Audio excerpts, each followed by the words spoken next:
Welcome back to the channel.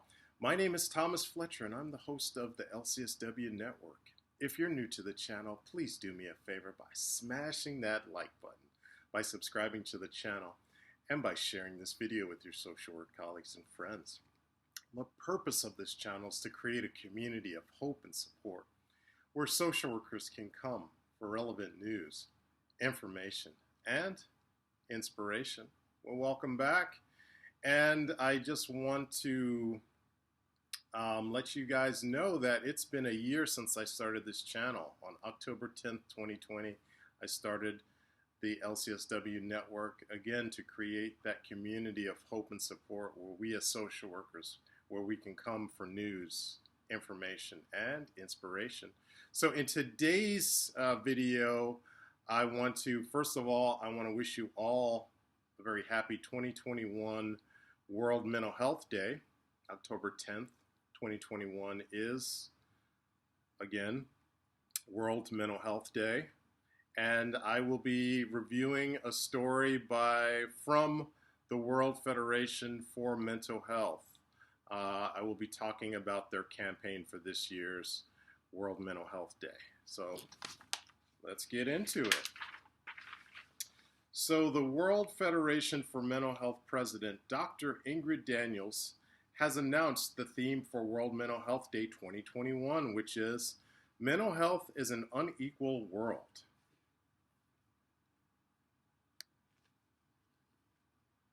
This theme was chosen by a global vote including World Federation for Mental Health members, stakeholders, and supporters, because the world is increasingly polarized, with the very wealthy becoming wealthier and the number of people living in poverty still far too high. 2020 highlighted inequalities due to race and ethnicity, sexual orientation, and gender identity, and the lack of respect for human rights in many countries, including for people living with mental health conditions. Such inequalities have an impact on people's mental health. This theme, chosen for 2021, will highlight that access to mental health services remains unequal, with between 75% to 95% of people with mental health disorders in low and middle income countries unable to access mental health services at all. And access in high income countries is not much better. Lack of investment in mental health, disproportionate to the overall health budget, contributes to the mental health treatment gap. Many people with a mental illness do not receive the treatment that they are entitled to and deserve, and together with their families and caregivers continue to experience stigma and discrimination.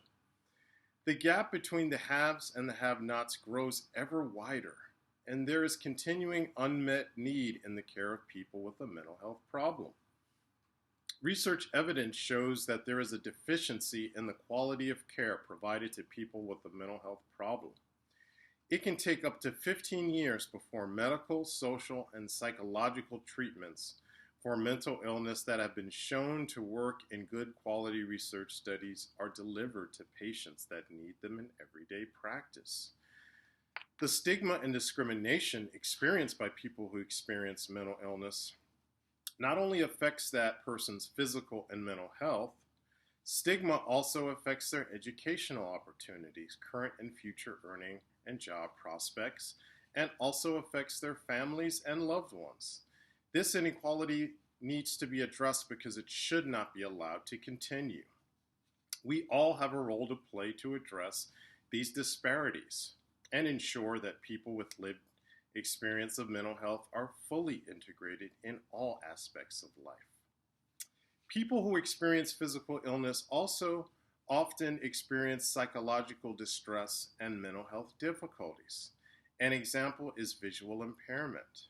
Over 2.2 billion people have visual impairment worldwide, and the majority also experience anxiety and or depression, and this is worsened for visually impaired people who experience adverse social and economic circumstances. The COVID-19 pandemic has further highlighted the effects of inequality on health outcomes, and no nation, however rich, has been fully prepared for this. The pandemic has and will continue to affect people of all ages in many ways, through infection and illness, sometimes resulting in death, bringing bereavement to surviving family members, through the economic impact with job losses and continued job insecurity, and with the physical distancing that can lead to social isolation. We need to act and act urgently. The 2021 World Mental Health Day campaign, Mental Health and in an Unequal World, will enable us to focus on the issues that perpetuate mental health inequality locally and globally.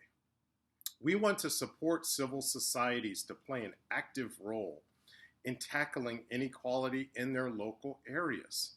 We want to encourage researchers to share what they know about mental health inequality, including practical ideas about how to tackle this.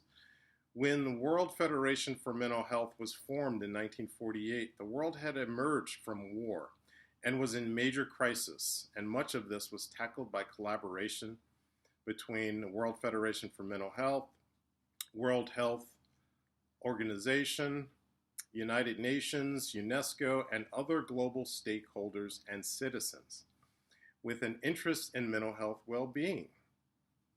We are again in the midst of another global crisis that is resulting in widening health, economic, and social inequalities. The 2021 World Mental Health Day campaign provides an opportunity for us to come together and act together to highlight how inequality can be addressed to ensure people are able to enjoy good mental health. Be a partner and an advocate. And this is signed by Professor Gabriel Ibajaro. I'm sorry, Professor, for not pronouncing your name correctly, but Professor Gabriel is the World Federation Mental Health Secretary General. So I will leave a link to this letter in the description box, but I want to ask you, my social work colleagues, how will you be, in your agencies, how will you be bringing awareness to World Mental Health Day? Let me know. I'd be interested to know. Even if you can share this video with your colleagues and your organizations, that's another way to get the word out. All right, so I'm going to stop right there. I want to thank you all for watching this video. For all the social workers out there, thank you for the work that you do every day for your clients, for your agency, and for the profession. Please continue to support each other and yourselves. Bye for now.